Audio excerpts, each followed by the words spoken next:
आज ही Doubtnut app download करें। Doubtnut पर होगा अब आपके सभी मैथ्स, केमिस्ट्री, फिजिक्स और बायोलॉजी डाउट्स का सफाया।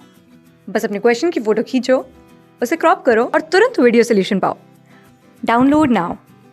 नमस्कार दोस्तों, हमारा प्रश्न है कि समान परमाणु क्रमांक वाले दो परमाणु हमें क्या दिए गए, x दिया गया और y दिया गया, जिसकी हमें द्रव्यमान संख्या दी गई है जो कि हमारे पास है 190 और y के लिए है 192। ठीक है, तो हमें बोला गया है कि यदि x के नाभिक में 114 न्यूट्रॉन है, ठीक है, और y के नाभिक में न्यूट्रॉन की संख्या हमें यहाँ पर क्या करनी है, ज्ञात करनी है। ठीक है, साथ में दोस्तों हमें उसका परमाणु क्रमांक भी बताना है। ठीक है, तो हमें यहाँ पर परमाणु क्रमांक भी बताना है। तो सबसे पहले दोस्तों हम यहाँ पर क्या करते हैं, x के लिए निकालते हैं, उसके बाद हम y के लिए निकालते हैं। ठीक है, तो दोस्तों हमें यहाँ पर x के लिए गणना करते हैं। ठीक है, तो ये हो जाएगा हमारा x के लिए। दोस्तों हमें यहाँ पर x के लिए क्या दिए गए हैं, यहाँ पर दोस्तों हमें x के लिए द्रव्यमान संख्या दी गई है। ठीक है, तो दोस्तों हम कह सकते हैं कि यहाँ पर x के लिए हमें द्रव्यमान संख्या वो कितनी दी गई है दोस्तों, वो है हमारे पास 190। ठीक है, तो ये हमारे पास द्रव्यमान संख्या दी गई है। साथ में दोस्तों हमें बोला गया है कि x के नाभिक में 114 न्यूट्रॉन है, मतलब कि दोस्तों हमें यहाँ पर क्या दी गई है, न्यूट्रॉन की संख्या भी दी गई है, जो कि हमारे पास कितना है, 114 न्यूट्रॉन है। ठीक है, तो अब दोस्तों हमें क्या बताना है, यहाँ पर इसके परमाणु क्रमांक बताने हैं। ठीक है, तो सबसे पहले दोस्तों हम क्या करते हैं, यहाँ पर दोस्तों हम जानते हैं कि जो हमारी द्रव्यमान संख्या होती है, ठीक है, ये दोस्तों हमारी क्या होती है, जो दोस्तों हमारी जो द्रव्यमान संख्या होती है, द्रव्यमान संख्या, ये दोस्तों किसके बराबर होती है, ये दोस्तों हमारे प्रोटॉन के बराबर। ठीक है, प्रोटॉन प्लस हमारी न्यूट्रॉन, इन दोनों की संख्या के योग के बराबर होती है। ठीक है, तो दोस्तों हम क्या कर सकते हैं, यहाँ से दोस्तों हम प्रोटॉन की संख्या निकाल सकते हैं, क्योंकि दोस्तों हमें x के लिए द्रव्यमान संख्या भी पता है, न्यूट्रॉन की संख्या भी पता है। ठीक है, तो दोस्तों हम कह सकते हैं कि यहाँ पर हमारी प्रोटॉन की संख्या कितनी आ जाएगी, वो आ जाएगी द्रव्यमान संख्या माइनस न्यूट्रॉन। द्रव्यमान संख्या हमारी क्या है, 190 माइनस हो जाएगा हमारा 114। ठीक है, तो दोस्तों हम कह सकते हैं कि यहाँ से हमारी प्रोटॉन की संख्या कितनी आ जाएगी, ये आ जाएगी दोस्तों हमारे पास 76। ठीक है, तो दोस्तों हमारे पास क्या आ गई, यहाँ पर दोस्तों हमारे पास प्रोटॉन की संख्या आ गई। ठीक है, अब दोस्तों हम यहाँ से परमाणु क्रमांक निकाल सकते हैं। ठीक है, क्योंकि दोस्तों हम जानते हैं कि जो हमारा परमाणु क्रमांक, ये हमारा क्या होता है दोस्तों, ये जो हमारा परमाणु क्रमांक है, ये हमारी प्रोटॉन की संख्या के बराबर होता है। ठीक है, ये होगी हमारी प्रोटॉन की संख्या के बराबर।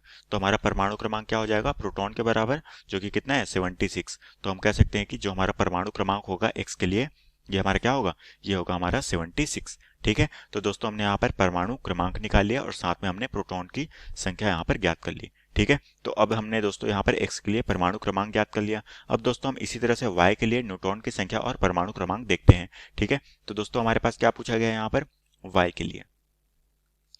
ठीक है, तो दोस्तों हमें जो y के लिए सबसे पहले यहाँ पर प्रश्न में क्या दिया गया है, जो कि हमारे पास है द्रव्यमान संख्या, जो कि कितनी है, 192।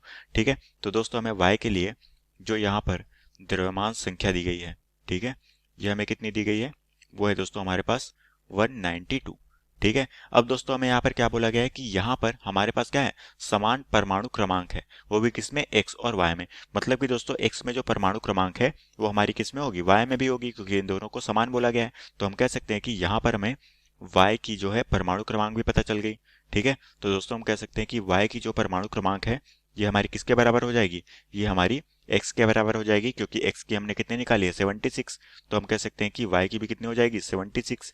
ठीक है, अब दोस्तों हमने देखा कि यहाँ पर परमाणु क्रमांक हमें पता चल गया, मतलब कि हम यहाँ से क्या निकाल सकते हैं, हम यहाँ से दोस्तों प्रोटॉन की संख्या निकाल सकते हैं, क्योंकि प्रोटॉन हमारी क्या होती है, परमाणु क्रमांक के बराबर। तो हम कह सकते हैं कि y के लिए दोस्तों हमारी जो है प्रोटॉन की संख्या कितनी हो जाएगी, ये हो जाएगी दोस्तों हमारे पास 76।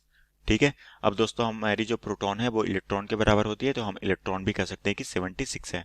अब दोस्तों हमें यहाँ पर क्या बोला गया है, हमें यहाँ पर परमाणु क्रमांक बोला गया है। ठीक है, तो दोस्तों हमने यहाँ पर परमाणु क्रमांक निकाल लिया y के लिए। अब दोस्तों यहाँ पर बोला गया है कि न्यूट्रॉन की संख्या, तो दोस्तों हम न्यूट्रॉन की संख्या कैसे निकालेंगे, न्यूट्रॉन की संख्या, तो दोस्तों न्यूट्रॉन की संख्या के लिए हम जानते हैं कि हमारा जो है द्रव्यमान संख्या, यहाँ पर दोस्तों हमें जो y के लिए द्रव्यमान संख्या दी गई है, ये हमारी दोस्तों किसके बराबर होती है, ये दोस्तों हमारे प्रोटॉन और साथ में हमारी न्यूट्रॉन, इन दोनों की संख्या के योग के बराबर होती है। ठीक है, तो हमारे पास दोस्तों यहाँ से हम क्या निकाल सकते हैं, न्यूट्रॉन की संख्या। तो दोस्तों हम कह सकते हैं कि यहाँ से जो हमारी न्यूट्रॉन हो जाएगी, वो हमारी क्या हो जाएगी, द्रव्यमान संख्या माइनस प्रोटॉन।